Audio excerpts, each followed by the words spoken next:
Welcome to Saitechinfo channel, my dear students. In today's lecture, I'll be explaining about refrigerator. Let us study the physics of this refrigerator. As you know, refrigerator is a cooling device. An ideal refrigerator can be a Carnot heat engine that works in the reverse direction. Here, it is also called heat pump. The source is at higher temperature, that is the atmosphere T1. The sink is at low temperature, that is T2, which is nothing but the vegetables kept inside the refrigerator. Then the working substance is freon. It is also called a dichloro-difluoromethane. We know the formula of methane, CH4.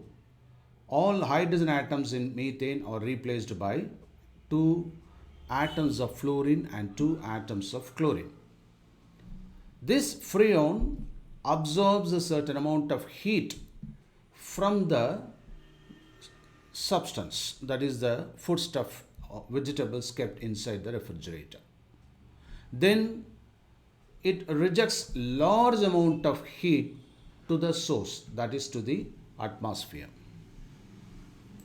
Here, the electric motor that acts as the compressor, that works in pumping out the heat from the sink to the source. So the work is performed by an electrical compressor on the working substance, that is freon.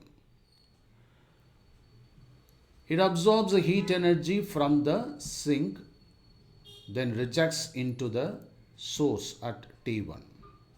It is a reversible cyclic process and its change in internal energy is 0. Let us consider the equation for refrigerator.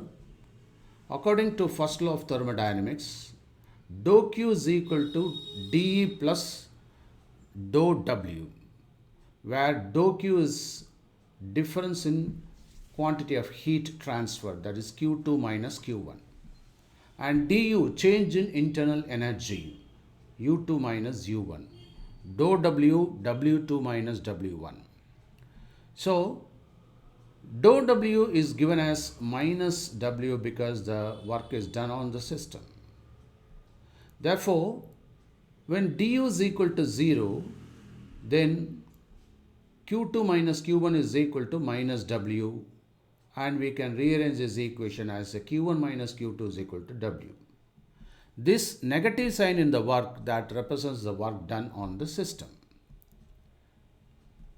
Now let us discuss the coefficient of performance of the refrigerator. It is given by the ratio between Q2 and W. What is Q2? That is the quantity of heat removed per cycle from the contents of the refrigerator to the energy spent per cycle, W, to remove this heat. So, and we know Q2 by W here, that is also given as Q2 divided by Q1 minus Q2, which is the work done, that is W. So COP is equal to Q2 by Q1 minus Q2.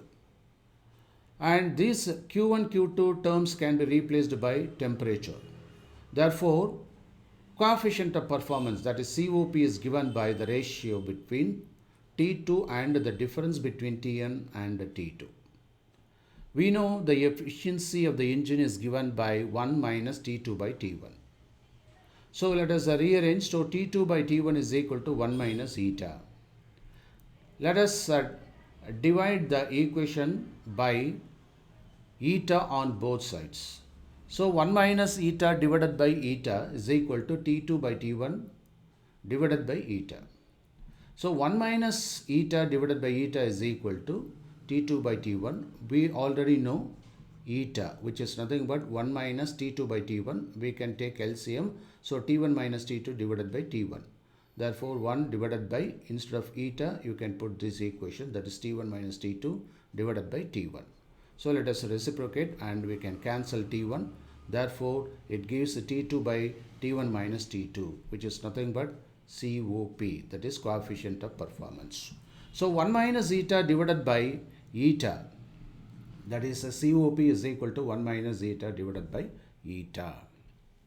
Here, the need for defrosting is a very important thing to be discussed in order to improve the performance of the refrigerator. We already know COP is equal to T2 divided by T1 minus T2. So COP, of course, the T1 is almost steady, whereas with the working of the refrigerator, the T2, that is the temperature inside the refrigerator, will be going down. So it decreases further due to the formation of ice, and therefore greater the value, that is the difference in the value of T1 minus T2, what happens? It affects the performance of COP, that is COP. Smaller the value will be the COP.